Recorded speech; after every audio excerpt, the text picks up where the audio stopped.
Shaksanikik yu hatuasa. Kagwantan na hatsiti. Taktentan yadi ayahat. Tilkat Kwan. My Tlingit name is Shaksanikik. It was interesting how I got that name. Shaksanikik was a very famous weaver in Haines, in Chilkat, related to my mom. So she is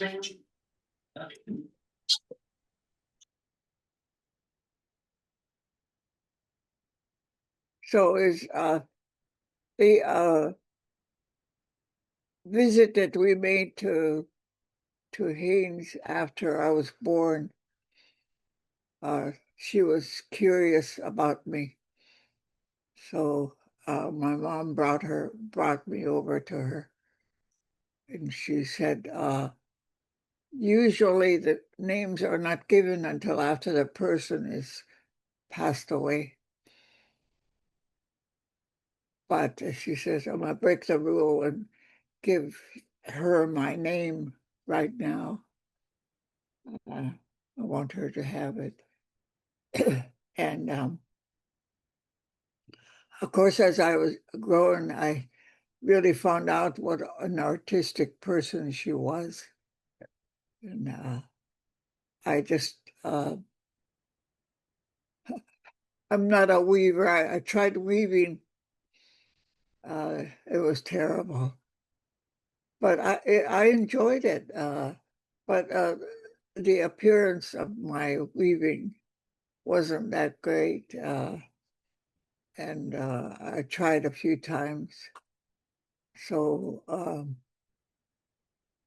I'm not as artistic as the Shapsani Keek that was in Haines. And but I do honor that name. So one of the things that we want to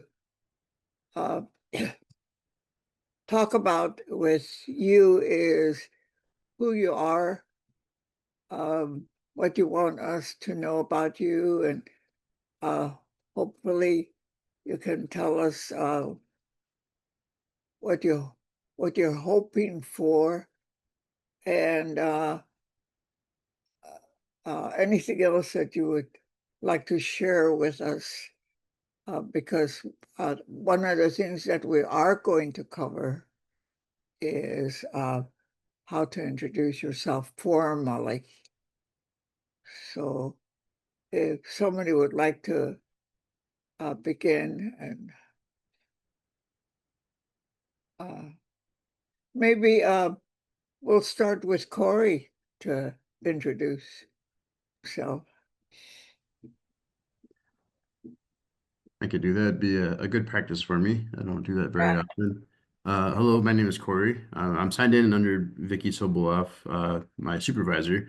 I work for Lingit Class. I'm kind of here in the background to help if I can, or just to kind of monitor the class a little bit. If anyone doesn't know, these classes are recorded. They'll go up on YouTube for viewing purposes for people to watch later on. So if you miss a class or maybe you forgot to write something down, that's okay. So we want to keep these classes kid friendly as well. Sometimes we have had teachers and students attend the class before, or they might watch it at a later date, families and stuff like that. Um, and I'll try to introduce myself here, which has been a while. Shingek Krenach Skanke you cut to us out. Click Krenach Corey Grant you cut to us out. Yesh na chatzati. Anachtedi ayachat. Kagwantan dashchan ayachat. Hit dach. Jishkat kwan dach. Aya. And if I remember, I did a little bit out of order. I'm kind of rusty. I haven't done this in a while, so it's a good practice. My Tlingit name is Ganke. My English name is Corey Grant. I am of the Raven moiety. My clan, which I think I may have forgot to say, is Qanachtedi, Raven Frog from Cluckman. I come from the Frog House, and I am a grandchild of the Kagwantan. Gulchish. Like egg on a cheese. So uh, we could, if you want to just speak up and introduce yourself and tell.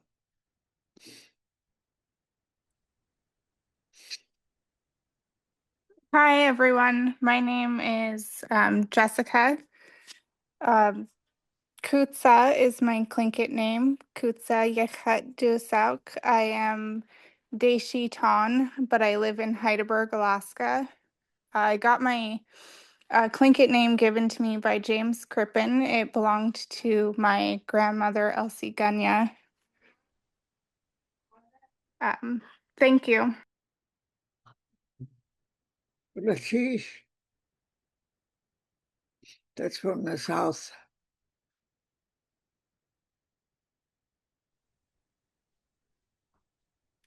Hi, everyone. I'm not sure if you can hear me. I've got a new headset, so I'm not sure if it's working. I can hear you. Excellent.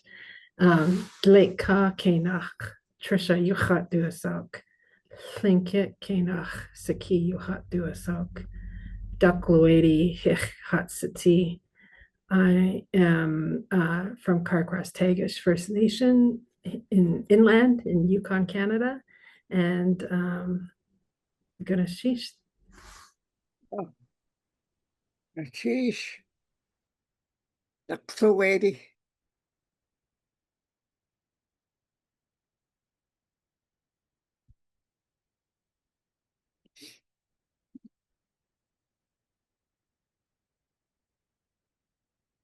Hi, I can go. My name is Kaylina Publico. I am Filipino, Native Hawaiian, and I work at Sealaska Heritage Institute. I moved from South Carolina to Juneau for this position, and I am in love with it. I hope to at least be able to eventually sound things out and be able to just read that way. Not very good at learning new languages, but to stretch my own linguistic muscles, I can do a short greeting in Hawaiian. So, aloha mai kako, o kelena ko'u inua. So I just said my name and hi to everyone, and I'm very happy to be here. Thank you. The cheese. Okay.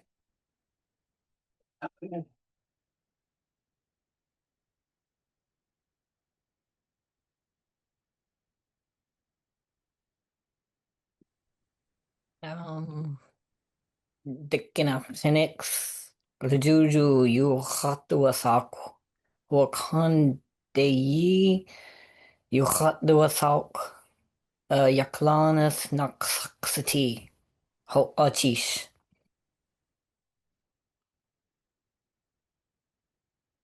Like egg on a cheese.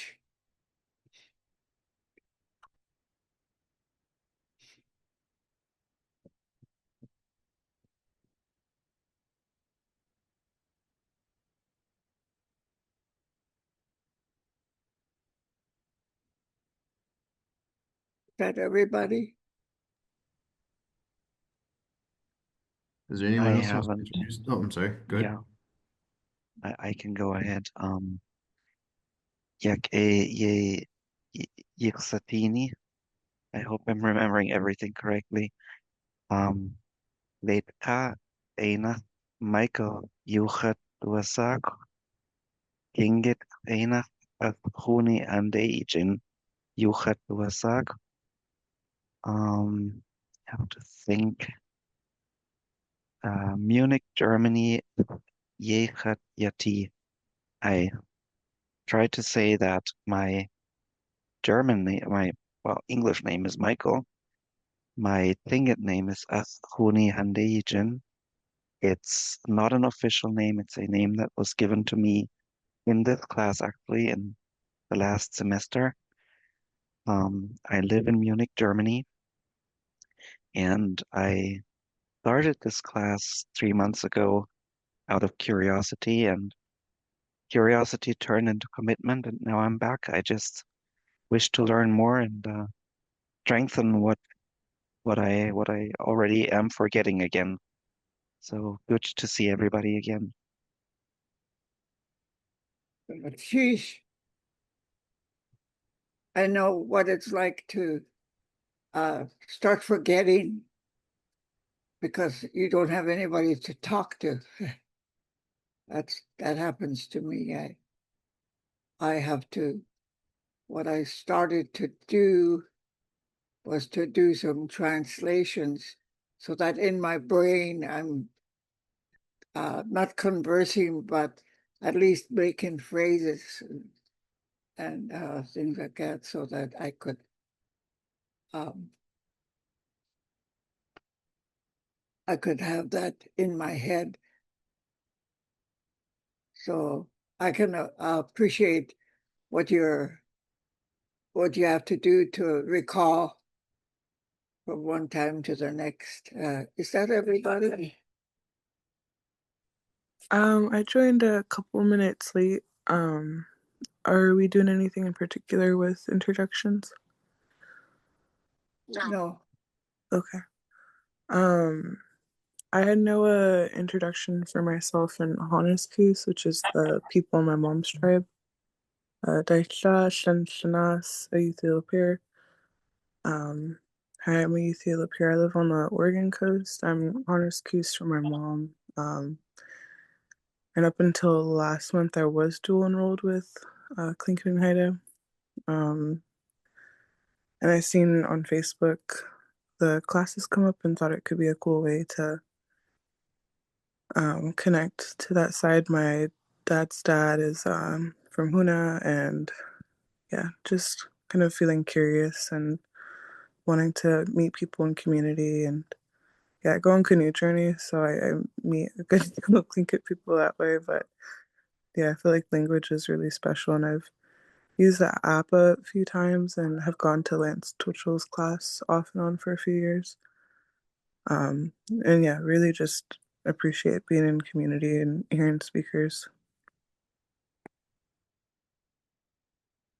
Sheesh. Uh, I know that Twitchell has really done a lot in regards to beginner speakers. And I really appreciate that. Is that everybody?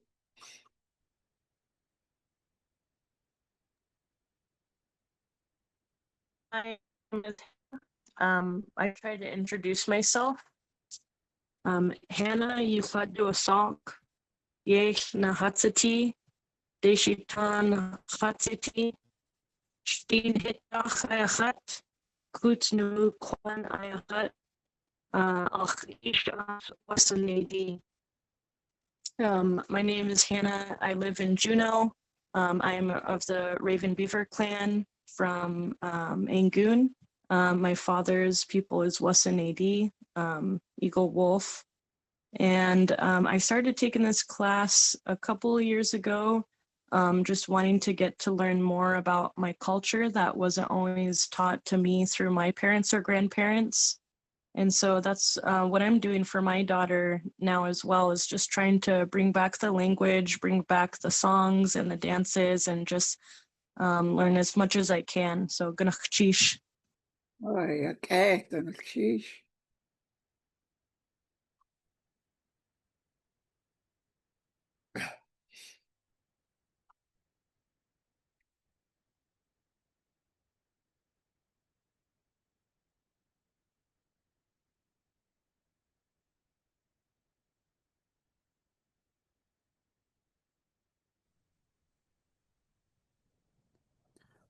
I just wanted to say too, some people in here, maybe you don't know how to introduce yourself, and that's okay if you want to. If people just want to, use English or something, that's totally fine. That's part of why we're here is to learn. And also, I want to remind people it's okay to make mistakes. I made mistakes in my introduction. you know, I haven't done it in a while, so that's kind of part of the learning process. So I don't want anybody to feel discouraged. So keep that in mind. Yeah, and if you don't have a cricket name yet, or something like that, we're willing to talk to you a little more about that, and we could come up with something. So don't hesitate to participate because you don't have that knowledge, or that you don't have a name. So please let us know through the email. If you email Ann o'clock, I usually get the email too, so it should be pretty easy. And that brings up something for all of you. If you have questions that you forgot to bring up in the class, but you think it's important, send us an email, and we'll look at it and talk about it in class if we need to. So it's we want to be really encouraging for you to be part of this process. Is that everybody? That's a pretty good group.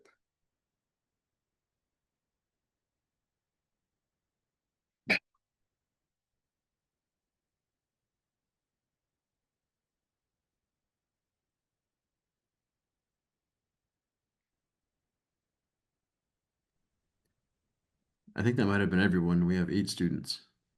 Yeah, okay. I'm not sure what your interests are, because we haven't gone into that yet. But I should tell you what's important to me as an instructor is that, and this was something I required when I was teaching at the university or in a classroom, is to take notes. Um, I, um, I know that a lot of people has computers now that they can just type in the words. If you don't have a computer keyboard that can type Tlingit, then you need to develop something. And the method that was used early, because it was so hard to we have underlined words and words with apostrophes. We don't have punctuation. So when you write Tlingit language, you don't use any punctuation. So the underlined letters, if you had a regular computer with a regular keyboard and you're typing fast to try to keep up with the words that are coming out, is like if you have an underlined K, type an H next to it. So it'll be, even though it's not the H, you don't make a sound, it's just an indicator that the letter that is in front of it is underlined, any of the underlined letters. So I think it's important for you to be able to write and read the language and not just speak it. It's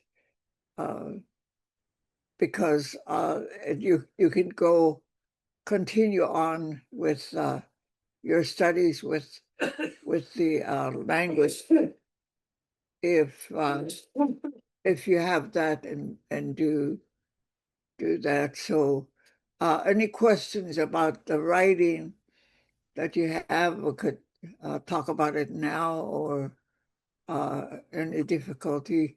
The tone marks, you have to use special keys to put a tone mark on a vowel, and the tone marks are only on vowels.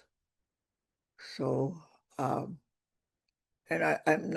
not sure uh, if you're familiar that we have eight vowels in this language. And I've always taught it so that you learn it and not only say it. And I used to just drill a lot to do the vowels. And one of the students said, "How long are we going to do this drill?" I said, "As soon as I hear you do it right, I'll speak it right, and then I quit drilling." But the eight vowels that we have, there's what's his name? Twitchell has wrote a booklet. If you don't have that, you might get it online, which tells you about the writing system and also the study of the vowels. But maybe we can do some now, even though you've already done this. I think it's a good review to know the importance of getting this right, because if you don't get the vowels right, you're saying the wrong thing. And so there's words that are alike, but depending on the tone mark, it has a different meaning. So there's a single letter A, which is pronounced ah, only ah, no other way. No differences, no different sounds for different words. It's always the same ah. So then you have a double A, and that's pretty easy to remember. It's ah, ah. So you have ah and you have ah. That's two letters. So the second set is a single letter I. So the pronunciation is I, I. And I hope you remember it, because when you see it, it's it never changes. It's always the same. I. And then there's EI, which is pronounced A. A. So single letter A, ah. Double A, ah. Single letter I, I. I. EI, A. So that's four of the vowels. The next one is E. The single letter E, eh, eh. Single letter E, eh. Eh. Double E, E. So you have single letter A, ah. Double A, ah. Single letter I, I, A. Single letter E, eh. Double E, E. That always makes me smile because as kids we used to say E when there's something gross. E. So, but that's a vowel, single letter E, eh, double E, E. Single letter E, eh, eh, double E, E. So you have single letter A, ah, double A, ah. Single letter I, I, A. Single letter E, eh, double E, E. Last one, single letter U. Oh, oh. Never pronounced any other way. Oh, double O, ooh. Single letter U, oh. Double O, ooh. From the top, single letter A, ah. Double A, ah. Single letter I, I, A. Single letter E, eh. Double E, E. Single letter U, ooh. Double O, ooh. So if you're speaking real Tlingit, you don't say university, because we don't have that. You say university, because we don't know how to say that. So it's the vowels that we went over could have tone marks as you write it or speak it. So it's easy and important. If you have a tone mark on a vowel, pay attention and sound it. So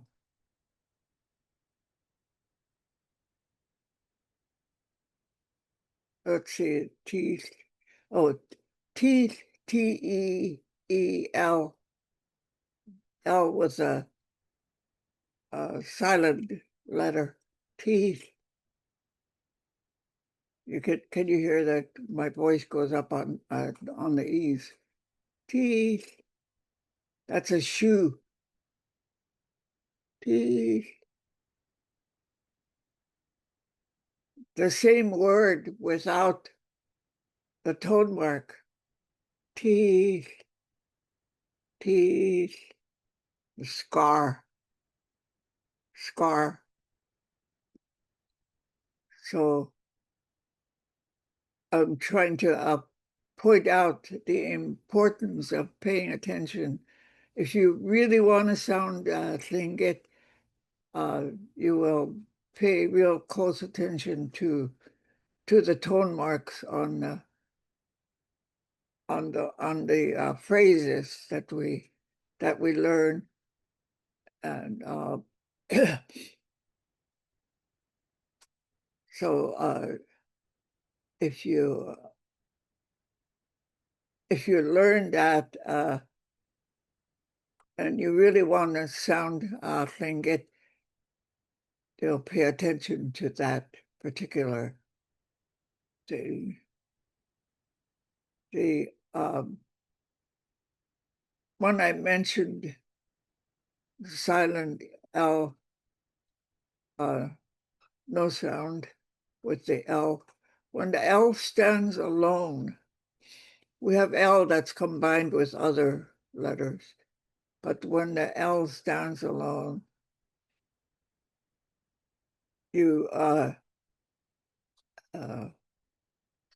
you can put the tip of your tongue behind your top teeth to say L in English. L. You can't help it. Your tip of your tongue touches your top teeth. So you do the same for Tlingit. You put your tongue behind your top teeth and let the air come out the sides. So the government calls us Klunkets. And we say, right here, want to see what they're going to give us. But we call ourselves Tlingit. Let the air come out the sides of your tongue with the L. Tlingit. Tlingit Kainach. Tlingit Kainach. In Tlingit language. So that's really kind of a fast introduction. If you haven't been studying that, or you need to follow the rules of the words that you say. So make sure that you're saying the right thing, and that's important. So one of the things that we want to concentrate on too is to teach you how to introduce yourself formally. Formally is like you're in the audience and somebody says, we want so-and-so to introduce himself, herself, and that's what you come up with to the public. But on the individual basis, you don't do that. Where you meet somebody, an old person, and they ask who you are, you don't go through that. It's more informal.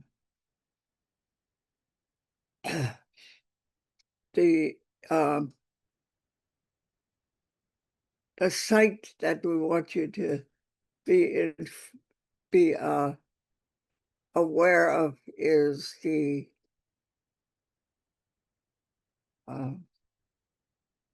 cricketlanguage.com, and that's something that was put together and developed by Mr. Twitchell. So it's really useful. If you want to hear other people speaking the language other than us on this class, he has recordings of some people that talk, and you can hear. It's kind of interesting to go through that. Spelling, references, and there's a dictionary. I like to use his dictionary because you don't have to search pages for a word. He has a search system, so that really helps me to do the search on his site. His booklet, if you don't have that, that's a good one. But the one that we want to use in the class and have used it quite a bit is the Lingit Class. say it in Tlingit. And it's got pages of ways, things to talk about, and the importance of conversation, what you can say and what you can do. And also there's a couple of pages of words that are common, and some of them are kind of fun and interesting. So it's a very, very good material. It used to be, you can get that from Sea Alaska, but apparently gave it up, and now you have to go to Amazon or something to get these books. And the Downhauer writings, where we taught Tlingit, where they came up with the alphabet. So we have 50, depending on who's counting, we have either 48 or 52 letters in the Tlingit alphabet. So I don't usually teach the alphabet other than the vowels, because we cover a lot of letters just speaking, and the method that I developed for you. I know that you probably had lessons from other people about how to introduce yourself, but I have a system that I want the class to use, and the reason for that is I try to include letters that are hard to say. So it introduces you to that. At the same time, you learn your introduction. So if there are any comments or questions, I'm open to that if you want that. Our email, I don't think I know Anna's email. That if you have comments or questions, to send it to Anna, and I get it at the same time.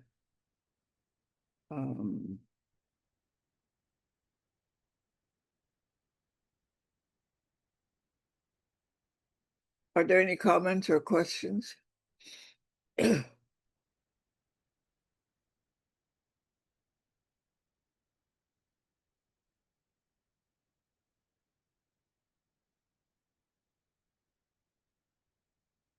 Or you can write it on chat.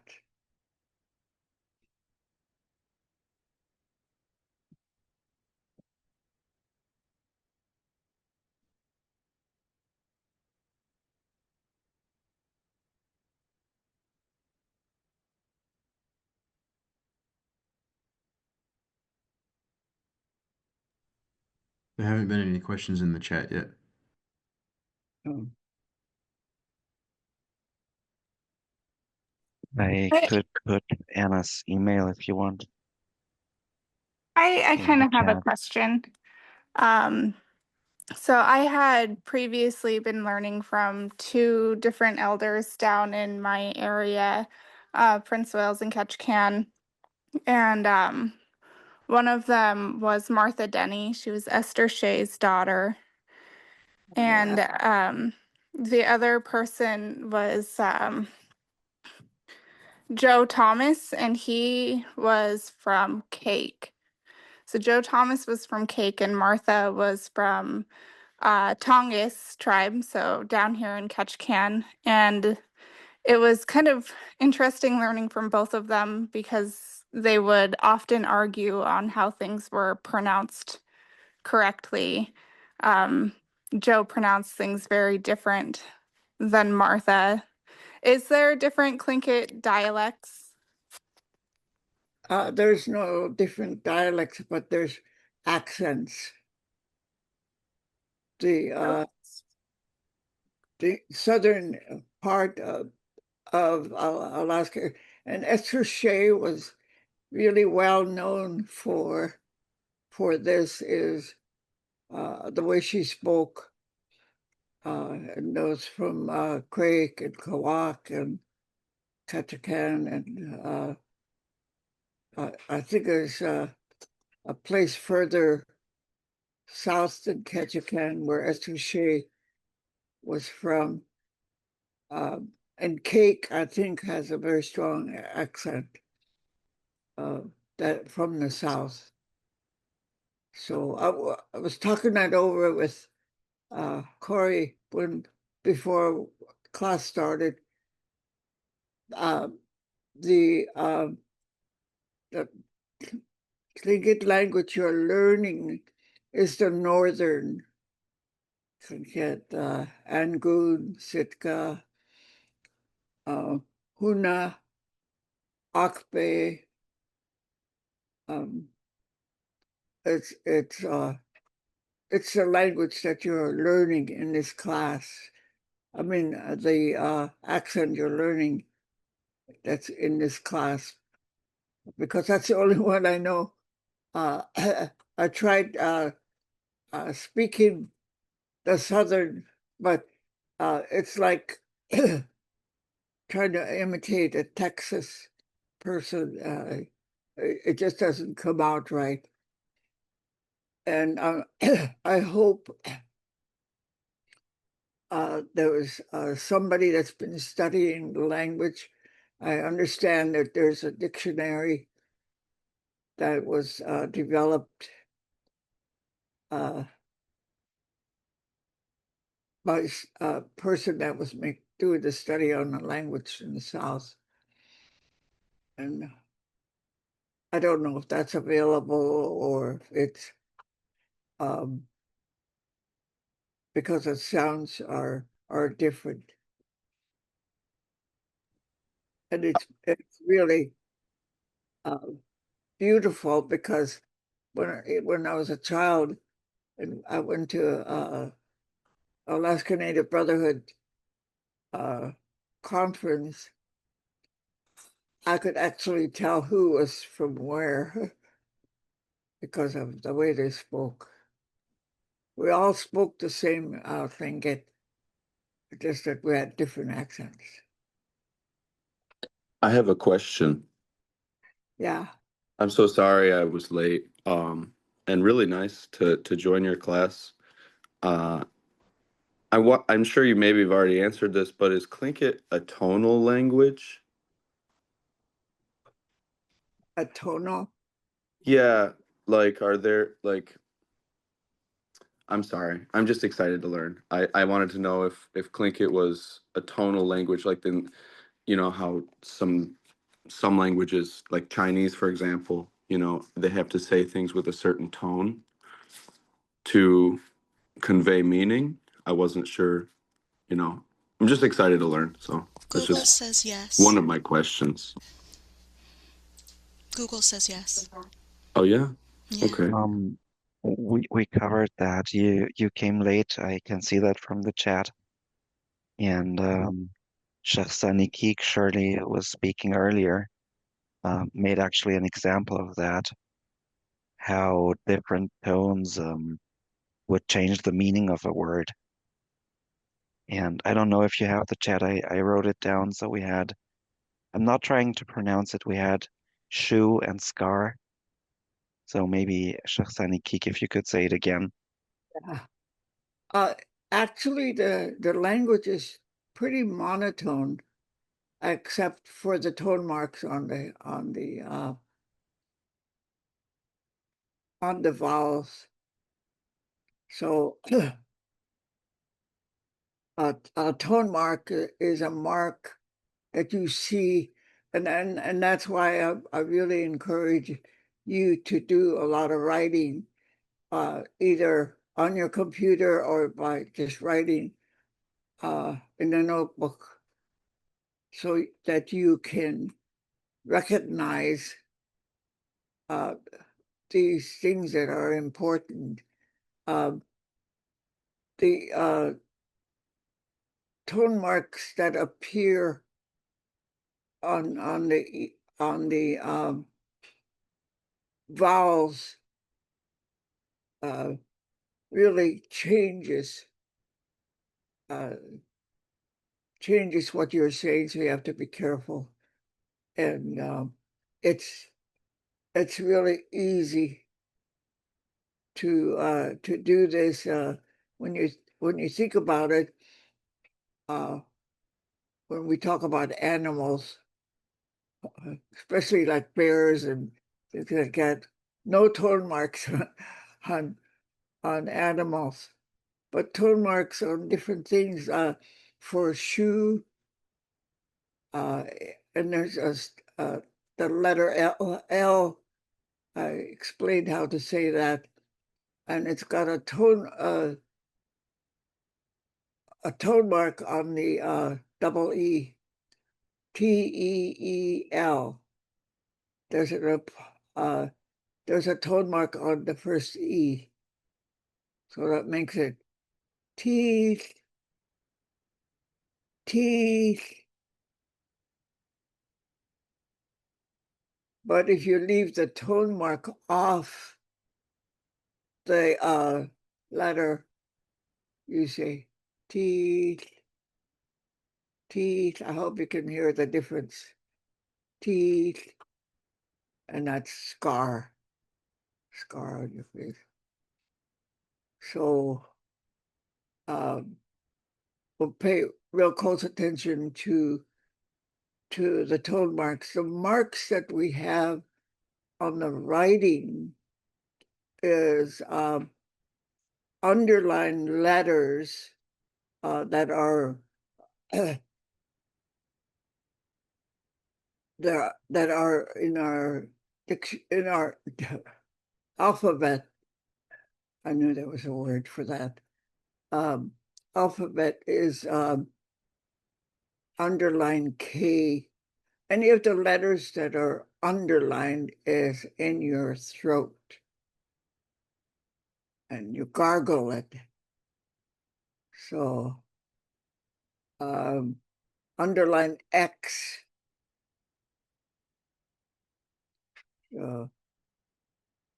Things like that you'll be running across, and the underlined letters. It's important that you don't you don't skip the part that's in your throat. So it's really important.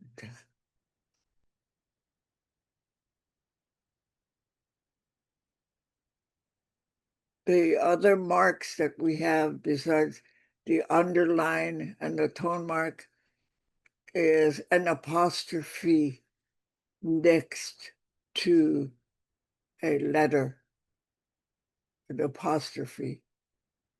So if you have a K, if you have an underline K, we have a regular K, we have an underline K, which is ka. That's in your throat. You just snap it in the back of your tongue.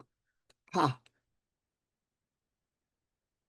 You say regular K, underline K, ka. So if you say ka, and then you say ka, that's underlined.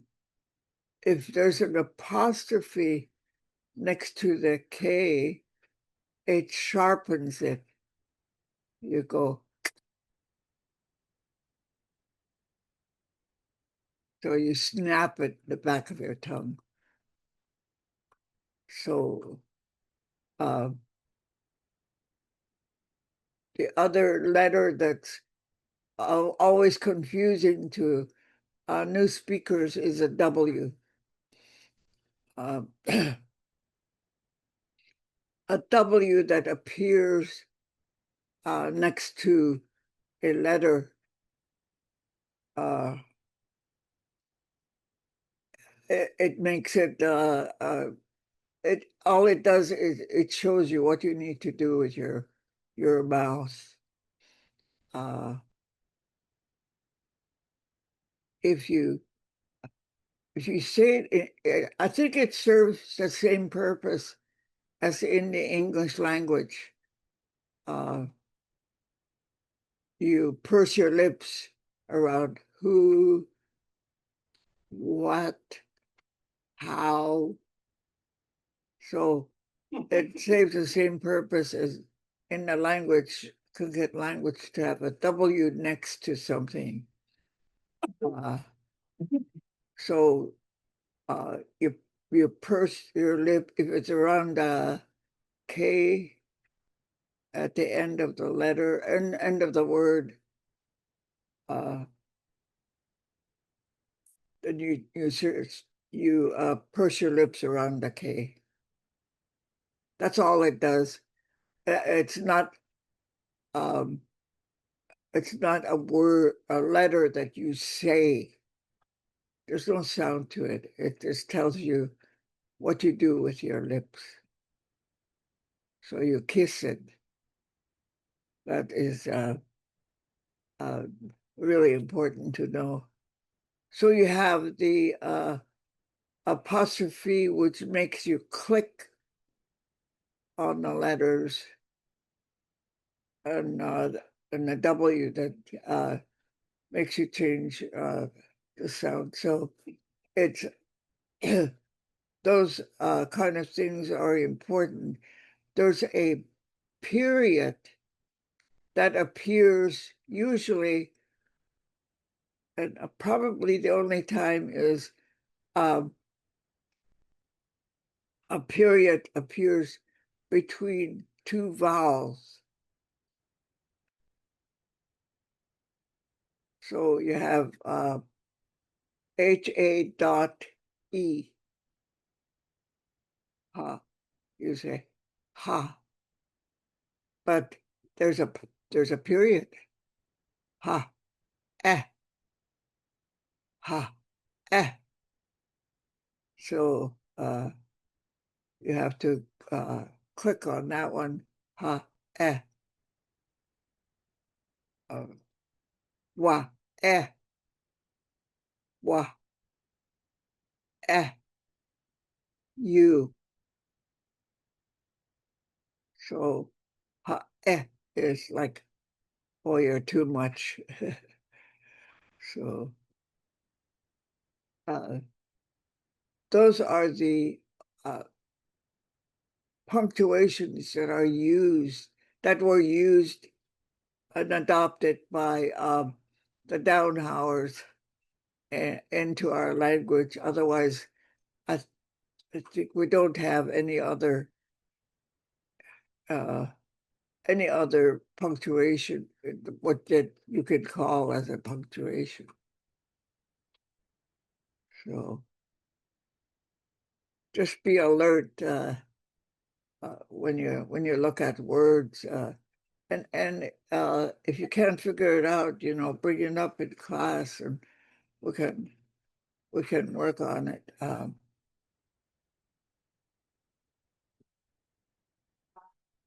Hi. Are there any other questions? I have a follow-up question. We just have a few minutes left, but going back, there was an earlier question about dialects, and then I was thinking about it.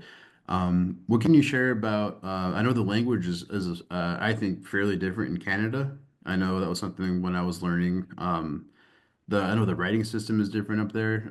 When I look at, I've been to like Whitehorse and I've seen posters with Tlingit. The way it's written there is different than what we usually see around Alaska. And I know some of the sounds are different with like the W being the M because we don't use an M. Is there anything you could share about that? Yeah, yeah. In the Canadian Tlingit. It's really interesting how when they drew the maps of the United States, they drew the line and cut off the Tlingits from us, made it Canadian and and cut off from us. And we've had Canadian Tlingit speakers in this class before, so we know. We don't have the letter M in the U.S., but it's commonly used by the Canadian Tlingits. They speak the same, and I was really amazed when I spoke to one man, and it was very clear, very clearly Angoon Tlingit. That's what I suddenly realized. Hey, I know that one. That's Angoon. So, yeah, as far as I know, they speak the same as we do, except for the letter M is included, and I can't imitate how they do it, but we do recognize the language when they speak it, even by using the letter M. We recognize that it's Tlingit. How much time do we have? Is it all gone? Yeah, we're just at time now, so. Okay. The next time we have a class next week, Anna will be with us, and so she always has a lot of really fun things to do and to talk about. So hopefully we'll see you again. And thanks for Gunnachish for coming.